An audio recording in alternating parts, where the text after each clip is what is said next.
I hope that you've been following the series of Get to Know the Orchestra videos we've done this summer.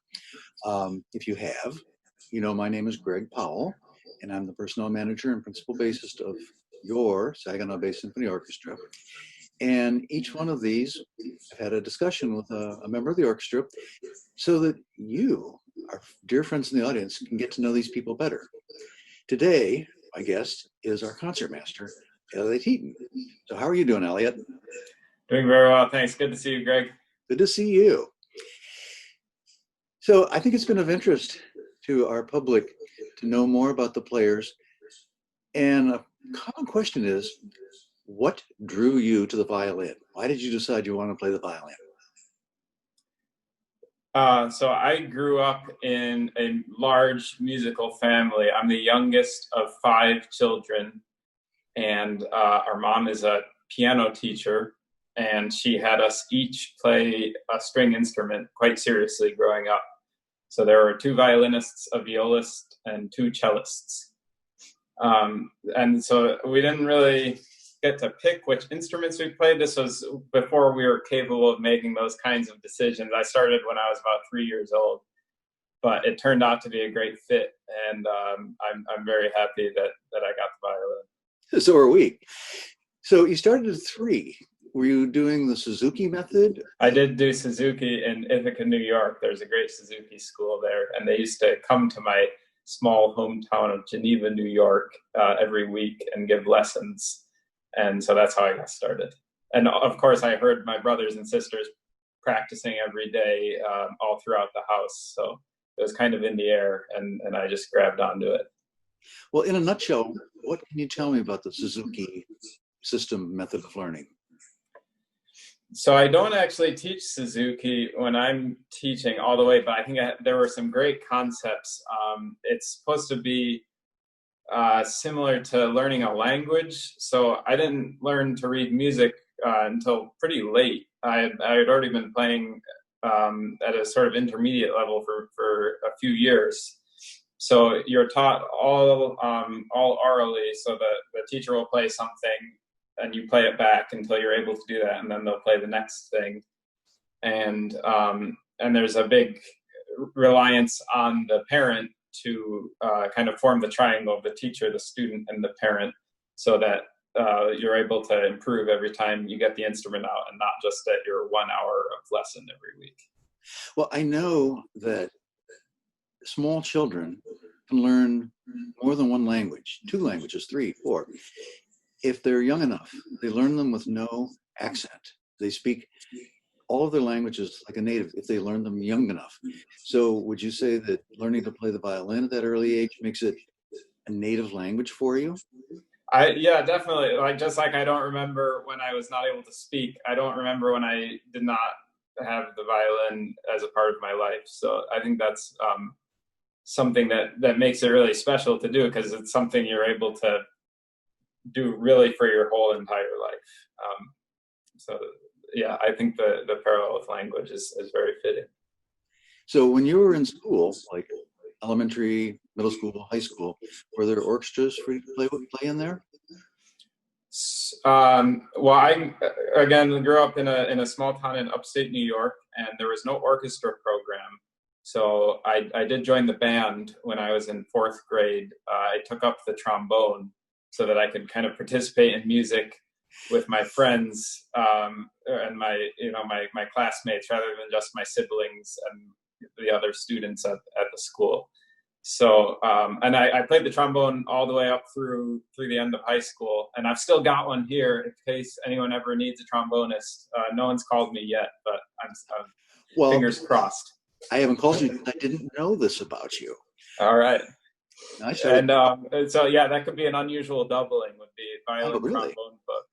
Yeah, I did play in the Rochester Philharmonic Youth Orchestra when I was in high school, and that was valuable to see other people who were taking it very seriously. And I also went to Greenwood Music Camp, where we got to play a lot of string quartets and play in orchestra and sing in choir and things. So I've definitely always enjoyed playing as a member of an ensemble. So I was in the 3rd grade when I started playing the trumpet. and I I told didn't know you you played how the to trumpet. save my soul. Okay, so you graduated from high school. What happened with your musical training after high school? So I didn't audition for any music schools. I thought, I had been playing pretty seriously, and I wanted to see what else there was to do. So I actually went to just regular college. Not I didn't even bring a violin with me, but luckily I went to Oberlin College, where there's also a conservatory on the same campus. And Just a little one. it took me about one semester to realize I had made a huge mistake, and I really missed playing. And I hadn't played for maybe almost a year, 6 or 7 months at least. But I took a lesson with one of the teachers, and she said, you should start practicing and audition for my studio and try to be in the conservatory. It took a lot of work to get back to the point at which I had been when I stopped, which was still below the level of many of the players at the conservatory. So it was a good motivation to start out a little bit behind, and then I haven't stopped practicing since then. Well, I also grew up very close to Oberlin, so as soon as I got a driver's license, I would drive over for concerts and films and just a little taste of campus life. So I know it well. Oh yeah, it's great. It's a great After Oberlin, then what happened for you? So I met my wife at Oberlin. We studied with the same violin teacher, and we ended up going together to Indiana University, Jacobs School of Music, to study again with the same teacher, and we both got our masters there. And then we stayed on for a sort of performance diploma after our master's was finished, and we were taking auditions. And that was when I won the Michigan Opera Theater concertmaster audition, and we ended up moving to Metro Detroit. And that's how I ended up in this kind of musical scene up here. So then our music director in Saginaw, Fuad Fakuri, knew of your reputation. We happened to be looking for a concertmaster in Saginaw. He asked me to contact you to see if you come play a concert with us. And it was love at first sight, hopefully all around. Yes. And it's been, such a joy for us to have you with us in the orchestra. Now, I've used this word concertmaster several times today. Could you tell us, what exactly does a concertmaster do? Yeah, so it's a really interesting position. Back in olden times, when there weren't such things as a full-time conductor for every orchestra, the concertmaster would kind of be in charge of leading the ensemble and making sure everyone is staying together. So you'll see on these very old editions of Mozart symphonies and things, whenever the violins are not playing, you have everyone else's part written into your part as cues so that you can kind of keep track of what's going on. Nowadays, pieces became more complex, and the full-time conductors were definitely very much needed. So nowadays, we can think of it as maybe the principal first violin is I would say the primary function. So the principal of each section is responsible for unifying everybody's bowings and making sure everyone is sounding the way that the conductor is indicating, and being very dependable, coming out of rests, knowing when to come in, and also communicating with the conductor and the other principals in the orchestra to make sure we all have the same idea of the piece of music that we're trying to communicate. Some other sort of odd functions that have been grandfathered into the role. You will see at each concert, the concertmaster will come out before the conductor does and take a little bow and then turn around, and the oboe will then give the A for the orchestra to tune to. And the last thing is being the first, deciding on the direction of the bow for each piece before everyone else, and sending it to the librarian, and then all of the other string principals will bow their parts accordingly. This is very important, and I think our audience, some people may know about bowings, but I suspect a lot of people don't know what we're doing. It's not a fluke of luck that all our bows are going the same direction all the time. And not just the violins, but if you watch closely, my section, the bass section, theoretically at least, our bows are going the same way as yours. And this is critical to developing a unified comprehensive sound.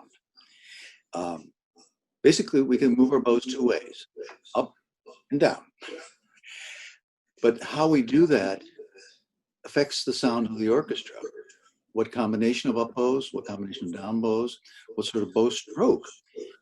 We, all the string section of the orchestra are looking to you. We've got one eye on our music, one eye on Fuad, and a third eye on you to see what part of the bow you're using. Are you playing it close to the frog or out of the tip? What sort of stroke you're using? So this is all unspoken communication, that this is our language that we as string players pick up on, is keep an eye on the concertmaster. So that what we give to the public is a very unified concept. I think it's also worth mentioning, if you look at an orchestra roster from the UK, it doesn't say concertmaster, it says leader. So I know there are times when we have a very small orchestra and we don't have a conductor at all. And the concertmaster just leads. We play together. Instead of watching Fuad, we're watching your bow and your body language and following. So what would happen, let's say Fuad's car breaks down on the way to the concert. Would you be ready to jump in and take over and lead the concert? Yeah, I think it's definitely always the way that I would like to be playing, is in a way that's obviously, it's obvious in how to play with me, and communicative with the players around me. So there are definitely pieces where it would be very difficult to do this, depending on the role of the first violin in the piece. But I always would like to play. I think the job of the conductor, which Fuad does very, very well, is to give kind of musical direction and like ideas to the group. And then it's our job to turn whatever ideas he's giving with his hands and with his words in rehearsal, to turn that into the physical act of music making. So, if the conductor gives a big cue like this, then we need to all, as a group, with the principals or leaders, kind of taking the initiative on it, turn that into a motion that creates sound. So I think this interplay between principals and the conductor, and then the sections and their principals, is really fun to watch. I love to watch that when I'm at an orchestra concert.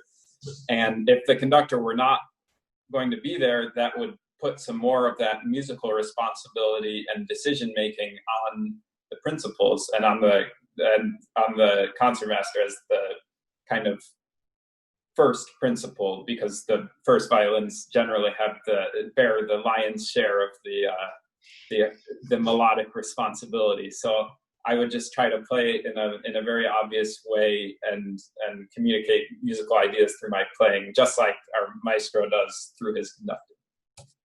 So I should have looked this up, because I know you've not been with us for terribly long. Is this your third season coming up? I believe so. I played only the final concert the first season that I played with this orchestra, but this will be my third season coming up, if we count that one. And you've got a big solo coming up, don't you? That's right. The Cacciatorian Concerto, which is a piece that I've always loved. Looking forward to that immensely. So in this short tenure you've had with the orchestra, is there any particular moment, anything about a concert that sticks out in your mind as memorable? Well, I've just always appreciated that we do really substantial programming with the Saginaw Bay Symphony. We've played some really major works, especially considering the size of the season. I'm always impressed by the quality of the programming and how satisfying it is just for us musicians to play. I remember Beethoven 3 as a real highlight. We played that maybe 2 years ago. Yeah. And that was really, I thought that was really special. That was my first full performance of Scheherazade as concertmaster, was with the Saginaw Bay Symphony. And of course, that's on every concertmaster audition I've ever done. Huge solos for the concertmaster. Yes, and that was also very memorable for me. I don't know how it came out for everyone else. And also the Rachmaninoff symphonic dances, the piece that I had never touched before, and I really enjoyed working on that and then getting it ready and performing it with the orchestra. So those are three highlights that spring to mind. Well, sadly, our time has come to an end. Time flies when you're having fun, and I'm having a blast with this. My final thought is, if the concertmaster is a woman, do we call that person a concertmistress? I don't. I feel my concept is concertmaster is gender neutral. And when I prepare an orchestra roster, the first violin, or leader, if you will, is the concertmaster, regardless of the gender. So it's been an honor and a joy to talk with you. I am sure our public is going to love learning all these things about you, especially the trombone. That's new and exciting to me. And I am sure you share my eagerness to be back at the Temple Theater, because playing alone is nothing compared to the interaction with this wonderful supportive audience that we have in Saginaw. So thank you so much for your time today. I cannot wait until the first time we're back together making music together again. Thank you so much. All right, good to talk to you, Greg. Bye-bye.